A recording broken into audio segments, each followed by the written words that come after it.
Ukiziona ishara hizi 11, tambua wewe sio mtu wa kawaida, umechaguliwa na Mungu kwa ajili ya kazi kubwa.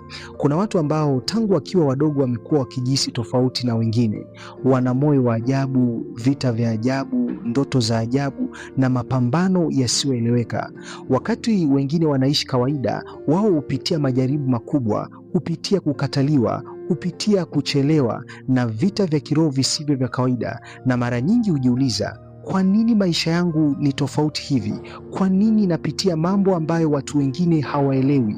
Kwa nini nahisi kuna kitu kikubwa ndani yangu lakini bado sijakiona wazi? Sikiliza kwa makini. Huenda sio kwa bahati mbaya, huenda kuna sababu ya kiroho nyuma ya maisha yako. Katika Biblia, kila mtu ambaye Mungu alimchagua kufanya jambo kubwa hakuwahi kuishi maisha ya kawaida. Wengi wao walipitia upweke, maumivu, majaribu, vita na kukataliwa kabla ya kuinuliwa. Ndio maana ukisoma kwenye kitabu cha Yeremia sura ya 1 na mstari wa 5 imeandikwa nukuu, kabla sijakuumba katika tumbo nalikujua, na kabla hujatoka tumboni nalikutakasa, nimekuweka kuwa nabii wa mataifa. Hii inaonyesha kuwa kuna watu ambao walichaguliwa kabla hata hawajazaliwa, na leo utaenda kugundua ishara 11 nzito sana zinazoweza kuthibitisha kuwa wewe sio mtu wa kawaida.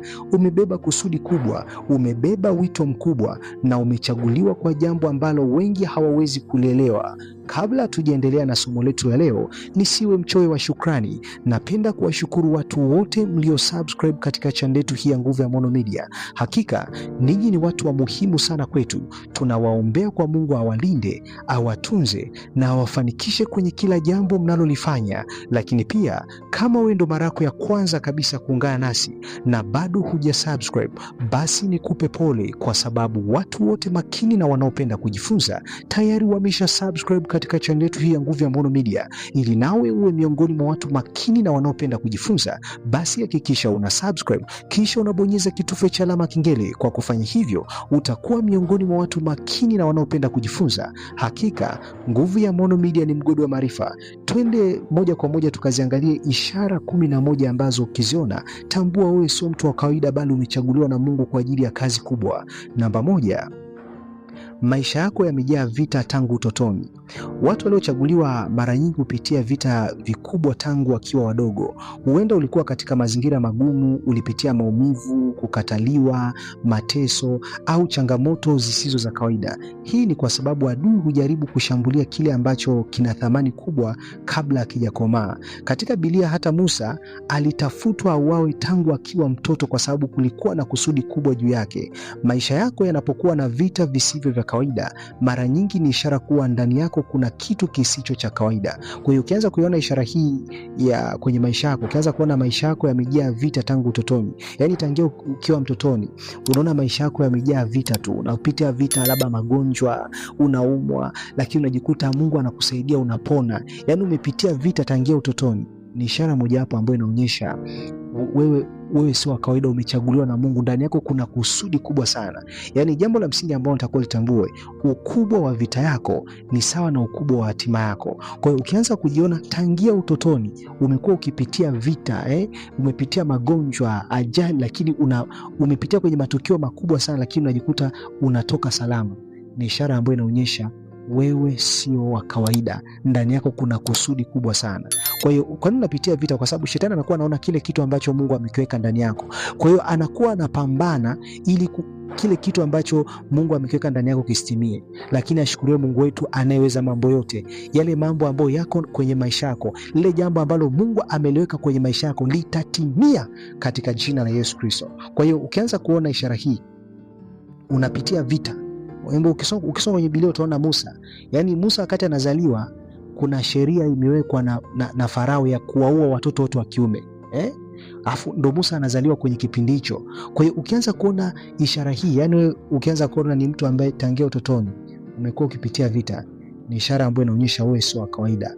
Umechaguliwa na Mungu kwa ajili ya hatima kubwa sana. Lakini ishara ya pili, watu wengi hawakuelewi. Ukiwa umechaguliwa, sio kila mtu ataelewa mawazo yako, sio kila mtu ataelewa maono yako au tabia yako. unaweza kujikuta unatengwa au kuonekana tofauti, sio kwa sababu wewe ni mbaya, bali ni kwa sababu roho yako imebeba kitu ambacho wengine hawawezi kukiona. Hata Yusufu hakueleweka na ndugu zake baada ya Mungu kumwonyesha ndoto kubwa. Watu waliochaguliwa mara nyingi hubeba maono yanayotangulia muda wao. Siku zote watu ambao wamechaguliwa, unaweza kupitia watu wanaweza kawa hawakuelewi. Yani unaweza kuwa unaona mimi naona kitu fulani, lakini watu wengine hawakuelewi. Watu wengine wanaona hawaelewi kile ambacho unakizungumza, hawaelewi maono yako, kwa sababu maono yako yako mbele ya muda, maono yako yamewatangulia. Lakini ishara ya tatu ambayo ukiona, tambua wewe sio mtu wa kawaida. Una ndoto nzito na ajabu mara kwa mara. Unakuwa na ndoto nzito na za ajabu mara kwa mara. Mungu mara nyingi huwasiliana na watu waliochaguliwa kupitia ndoto, maono au hisia za ndani. Unaweza kuota ndoto zenye ujumbe mzito, vita vya kiroho, sehemu usizozijua au matukio ambayo baadaye yanatokea kweli. Katika Biblia Mungu alizungumza na watu wengi kwa njia ya ndoto. Ndio maana ukisoma kwenye kitabu cha Ayubu 33 na mstari wa 14 hadi wa 15 imeandikwa nukuu, kwa kuwa Mungu hunena mara moja, naam hata mara ya pili, ajapokuwa mtu ajali. Katika ndoto, katika maono ya usiku, usingizi mzito uajiliapo watu katika usingizi kitandani. Kwa hiyo ukianza kuona unaota ndoto nzito na za ajabu mara kwa mara, au unaanza kuota ndoto ambayo baada ya kuota ndoto ile inatokea vile vile kama ulivyoota, tambua wewe sio mtu wa kawaida. Ndani yako kuna kitu kikubwa. Tambua Mungu amekuchagua kwa ajili ya kazi kubwa sana. Usijidharau. Lakini ishara ya 4, huwezi kuishi maisha ya dhambi kwa amani. Mtu aliyechaguliwa hawezi kuzama kwenye makosa bila kuhisi mguso mzito ndani yake. Kila unapojaribu kwenda mbali na Mungu, moyo wako hausikii amani. Kuna sauti ndani yako inayokusukuma kurudi katika njia sahihi. Hii ni ishara kuwa roho yako imeitwa kwa kusudi maalum. Kwa hiyo ukianza kuona huwezi kuishi maisha ya dhambi kwa amani. Yani ukikosea hata kidogo, ndani yako unakuwa unasikia hatia, unajisikia umekosea, unajisikia kujishusha kwenda kuomba msamaha. Ni ishara mojawapo ambayo inaonyesha wewe si wa kawaida. Ndani yako kuna kitu kikubwa sana. Lakini ishara namba 5, unapitia kukataliwa sana. Watu waliochaguliwa mara nyingi hukataliwa kabla ya kukubalika. Unaweza kukataliwa na marafiki, familia, mahusiano au jamii, lakini baadaye Mungu hutumia kukataliwa huko kukupeleka sehemu sahihi. Daudi alipuuzwa na hata familia yake, lakini ndiye ambaye Mungu alimchagua kuwa mfalme. Wakati mwingine kukataliwa ni maandalizi ya kuinuliwa. Kwa hiyo utakuwa utambua wakati mwingine kukataliwa ni maandalizi ya kuinuliwa. Kwa hiyo unakuwa unapitia kukataliwa sana. Shangaa watu wanakukataa, unatengwa na watu na vitu kama hivyo. Kwa hiyo utakuwa utambua wakati mwingine kukataliwa ni maandalizi ya kuinuliwa. Kama tuko pamoja, naomba comment yako niambie kama tuko pamoja. Jamani, nasikika vizuri? Hebu kama unanipata vizuri andika na kupata comment na kupata vizuri. Kama unanipata vizuri naomba ucomment na kupata vizuri mwalimu. Asante kwa comment yako, asante. Mungu akubariki sana. Twende ishara namba 6. Una moyo wa kipekee kwa watu.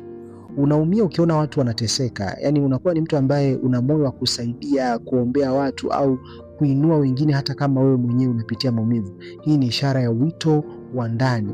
Watu waliochaguliwa mara nyingi hubeba moyo wa huruma usio wa kawaida. Yaani unakuwa una moyo wa huruma usio wa kawaida. Ndani yako unakuwa una moyo wa huruma. Ukiona kuna mtu anapitia kwenye shida, yani unakuwa unajisikia vibaya, kwa unatamani kumsaidia. Lakini ishara namba 7, unahisi kuna kitu kikubwa ndani yako. Kuna sauti ya ndani inayokuambia maisha yangu hayawezi kuishia hivi tu. Hata kama bado hujafika kule unakotaka, ndani yako kuna hisia kuwa ulizaliwa kwa kusudi kubwa zaidi. Hisia hii mara nyingi sio kiburi, ni mwito wa kusudi. Yaani unakuwa ndani yako unakuwa unahisi kuna kitu kikubwa ndani yako. Yaani unaweza kuwa unajihisi kabisa, ukijiangalia unajiona kabisa mimi ndani yangu kuna kitu kikubwa. Mimi sio wa kawaida. Yaani wewe mwenyewe unajiona kabisa mimi sio wa kawaida, ndani yangu kuna kitu kikubwa. Hii ni ishara ambayo utakiwa kuipuuza. Ukiona ishara hii, tambua wewe sio wa kawaida. Umechaguliwa na Mungu kwa ajili ya hatima kubwa. Yaani ukianza kujiona wewe mwenyewe unaona kabisa yani wewe ndani yako una kitu kikubwa sana. Unajiona kabisa yani hauridhiki na maisha haya, unasema hapana. Mimi Mungu ananipeleka sehemu kubwa zaidi ya hii. Iko sio kiburi. Ni ishara kuwa ndani yako una kitu kikubwa na Mungu amekuchagua kwa ajili ya kazi kubwa. Lakini ishara namba 8, maadui hukuchukia bila sababu. Yaani unashangaa maadui wanakuchukia bila sababu.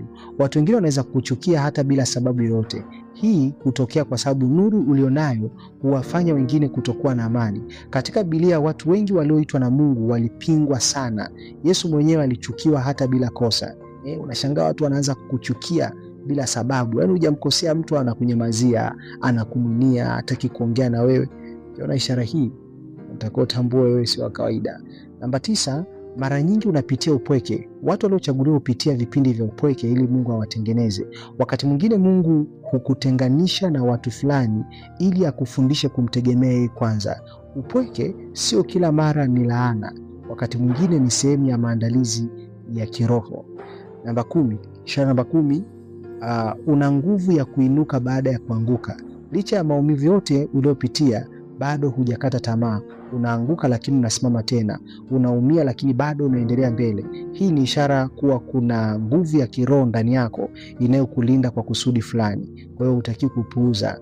Unashangaa ndani yako ukati tamaa, unapitia magumu lakini ndani yako kuna nguvu. Yaani pale unapohisi kukata tamaa unashangaa nguvu sijui imetoka wapi, unajikuta unasimama unaendelea mbele. Tambua sio wa kawaida. Wakati wengine wakipitia magumu wakishakata tamaa ndo wamekata tamaa. Lakini unashangaa japokuwa kuna magumu, imefika wakati unajihisi kukata tamaa, unashangaa nguvu mpya tena unaendelea kusonga mbele. Ni ishara wewe sio wa kawaida. Umechaguliwa na Mungu kwa ajili ya kazi kubwa. Lakini ishara namba 11, unavutiwa sana na mambo ya Mungu. Kadri unavyokuwa moyo wako huzidi kuvutiwa na Mungu. Unajisikia unavutwa katika maombi, unavutwa katika mafundisho na kadhalika. Hata ukijaribu kukimbia mwito huo, bado kuna kitu ndani yako kinakurudisha. Hii ni moja ya ishara kubwa kuwa umechaguliwa na Mungu kwa ajili ya kazi kubwa. Yaani ndani yako unakuwa na shauku ya maombi, una shauku ya kujifunza habari za Mungu, una shauku ya kutembea na Mungu, una shauku ya kuwa karibu na Mungu, una shauku ya kuwa uweponi mwa Mungu. Ni ishara ambayo inaonyesha kuwa umechaguliwa na Mungu kwa ajili ya kazi kubwa. Ni matumaini kuna kitu ambacho umejifunza. Kama kuna jambo ambalo umejifunza, ninaomba uniambie kwenye comment umejifunza jambo gani. Mungu akubariki sana. Ninakupenda, nikutakie wakati mwema.